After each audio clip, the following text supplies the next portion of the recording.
Hello, Noel again with today an episode of Noel Fixes It, and today we're going to be fixing up the Sony WF-1000XM4s. Now, these had a bit of a known issue on the internet where basically a firmware update caused battery to drain unevenly. These are about 4 years old. Sony have said no, they won't fix it, but just to show you the issue. So, when I open the case, I get a green light, so the case battery is fine. When I pull the left bud out, if you can see, green light goes on and it detects, it flashes every time I put it back in. Now I've already tested this one. This one is absolutely fine. But if you notice with the right one, I take the right one out, it reacts the first time, and then after that, it just completely doesn't react at all. So what we're going to try and do today is we're going to try and replace the battery inside this sealed unit. And so I've gone onto eBay and I've bought some Z55H batteries. Now these are the original, they claim to be the original genuine Sony ones, and looking at the logos on them, that seems to be about correct. They're button cell rechargeable batteries. Probably don't cheap out if you're going to do this. I've bought myself some E8000 plastic glue. Now this seems to be recommended on all the Fix-It websites for this type of repair. Has a bit of springiness to it. So let's get started. So first things first, we're going to take the heat gun here, and I'm going to go ahead and set that to, let's say 90. Okay, so as the heat gun heats its way up to 90, I'll show you roughly what I'm planning to do. So first things first, I've covered these mole grips just in some duct tape just to soften them up a little bit to make sure that I don't do too much damage. And what the plan of action is going to be is to heat around the seam of this for about a minute all the way around, just to hopefully soften the adhesive up a little bit. To use these mole grips just to crush down just slightly, the most gentle of pressure, just across until I get a little gap. And then as soon as I get a gap, I'm going to go ahead and try and separate it. So let's go ahead, give that a go. I'll speed this bit up.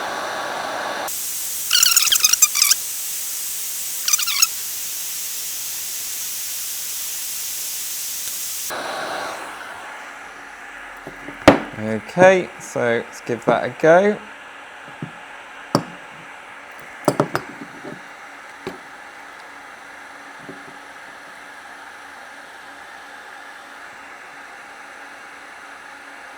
And I'm not sure if you can see that there, but we've just managed to get a little bit of a gap there.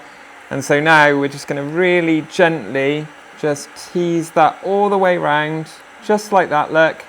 Separate the two parts really gently. Now, we already know there's ribbon cables under here, so we don't want to be too violent with it. And if we need to apply a little bit of extra heat, that's okay.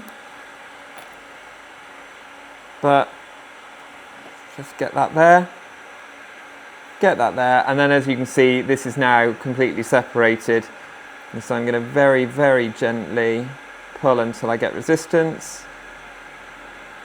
Just very gently, like that. There we go. That's the last little bit of glue is just let go. And hopefully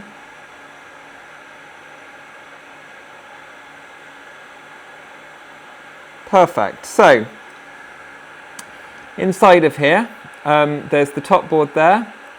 It's just connected to that little bottom board there. Now we want to initially separate the top from the bottom. So the first thing we're going to do is we are going to try there. That seems to be a little, yep, there's like a little connector there, if you can see, between those two boards. So we're just going to try there, just to separate those to make that let go. No glue, and that's it. There we go, straight off there. So if you can see, there's like a little Lego connector there that connected to the top of there. Okay, so in the next step, we're going to basically be removing this circuit board and trying to detach it from the battery, but there's a really delicate little cable here, which is connecting another of the sort of daughter boards together. So what we're going to do first is we're just going to flip up that little black piece there, So editor Dan here, it took me ages to realise that trying to remove this connector was completely pointless, really difficult to remove, not sure why, but if you were doing your own, do not remove this, and I'll send you back to where I've realised that. Perhaps we're going to take a slightly different approach, and I'm going to try something else, okay? So what I'm going to try, because that's not working, is I'm going to try to heat this board up and actually separate it from the battery. Now, this is now safe because that little black piece is lifted, so we should be able to just pull it sideways. So that's exactly what I'm going to try, okay? Now obviously I want to be really super careful here because I'm not only heating a battery, but also heating some pretty sensitive electrical stuff, and I don't really want to do any damage if I can help it.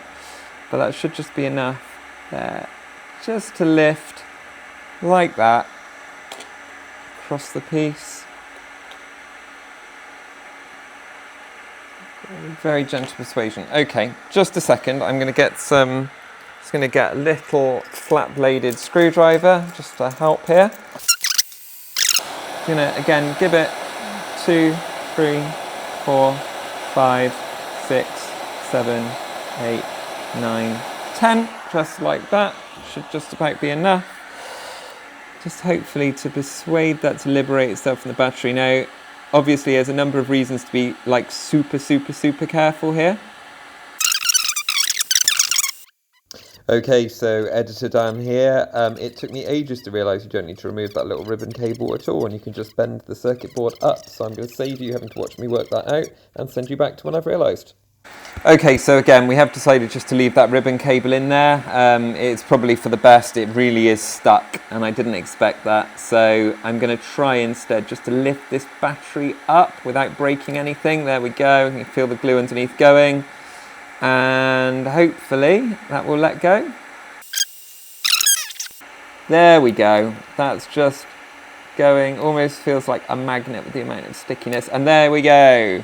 The battery is liberated. So, that battery, old. And then we can see there, look, it looks like a nice little clean bay there just to go in. This hasn't had too much pressure put on it, thankfully. And so what we're going to do, we're going to go ahead, get our new battery just there. Take it there, look, as you can see, it's all marked up. You probably can't see it on camera. It's all marked up the same as the last one, so I think it probably is genuine or a very good copy thereof. And that just shoots just down under like that, look. So squeeze that under. The original glue there should be fine, I hope. I will just check actually that there wasn't, yeah, there was a little bit of glue left on the old one, but nothing to worry about too much, I don't think. And I'm just going to push that down, just try to get that to stick a little bit there, like that. As you can see now, it stands a bit proud, but that's okay. That was how the original was. And then the next thing I'm going to do is, and if you do yours, I would recommend don't even bother taking this off, because I made my life unnecessarily more difficult there. So push that back in.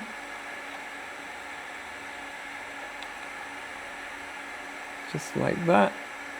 Yeah, straight in there, and just lock that little piece there just back down. So that should now be all back together in that way as expected. So all we need to do next is to take the lid piece here, and we need to work out, so it's going to ultimately go back that way.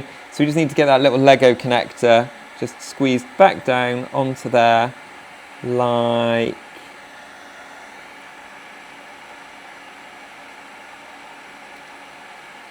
probably very hard to see this on camera, but effectively get that lined up nicely. That's it, and you can sort of feel it click once it's ready, okay? And so I'm just going to push that one down there. Okay, so the next phase is going to be to glue it. Now I really do recommend buying the right stuff for this, because it will save you a lot of pain. And I'm not sure if you can read that on the outside, but it says best-selling Europe and America, mad fans around the world. So hopefully we'll become a mad fan in this glue. So again, just being super gentle. Going to take this here, and I'm actually going to just use a little bit of discarded paper here just to get this running through. There we go, it's running through. You're not going to need a huge amount of this, to be honest with you. This is like one of those glues that is going to probably be quite messy if you're not careful. As you can see, it's now gone on. and just going to squeeze that down like that. And I've got these like little sponge pieces that I found. I'll be honest with you, that I found in the bin from another project. But I'm just going to go ahead and just clean off all that excess glue. So there we go, that's sealed nice and shut. So I'm going to go ahead, take the elastic band like I said before, and we're just going to go loop 1, loop 2. So we've just gone ahead and done that. That's fine. What we're going to do, I'm going to go ahead now and leave this for 24 hours. I did do a little sound test off camera and it was connecting straight away, so I'm pretty convinced this is going to work. Just as a little bit of a bonus, I've been reading the bottom of my tub of glue and it says stimulate the taste free. Now I'm not sure what that means because this was neither free or, having tried to eat some of it, tasty particularly. So I don't recommend giving that a go. So probably against better judgment, I've gone ahead and put this elastic banded up earpiece in just to give these a test out before they fully dried. And you can't hear this, but brilliant. No issues at all. Yeah.